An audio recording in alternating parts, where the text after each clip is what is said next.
Studio Gujarat. होके हंस पर सवार येलू सेवा का दुआ, सेवा करे खातिर माई बानी हम तैयार, करे खातिर माई बानी हम तैयार। होके हंस पर सवार येलू सेवा का दुआ, सेवा करे खातिर माई हम बानी तैयार, बानी तैयार। के बजैया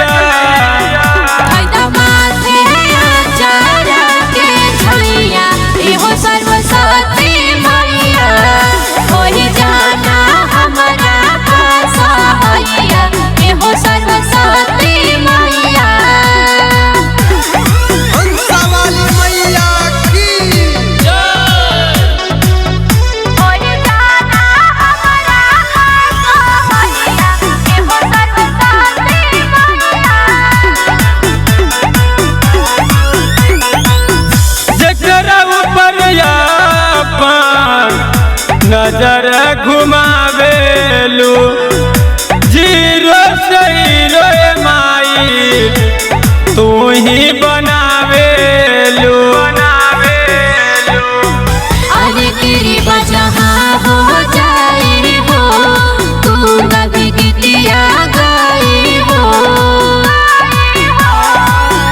फूलवा बना दी हम परसन पैया, माथे चारा के छैया एहो सर्वशक्ति मैया, होई जाना हमारा पास हैया एहो सर्वशक्ति मैया। प्रेम से बोलो विद्या दाहिनी की जय।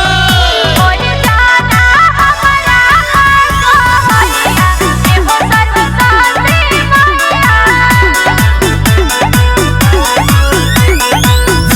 विद्या के सागर हो, बुद्धि के दाता, हमारा ऊपर माई कृपा बना दो, कृपा बना दो। बिना ज्ञान के सब अधूरा बा, इनका शरण में जीवन पूरा बा।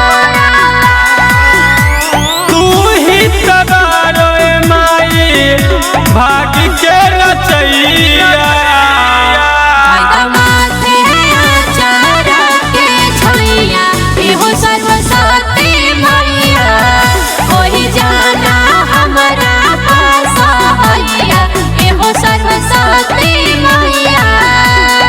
गरिमा रिकॉर्डिंग स्टूडियो गुजरात।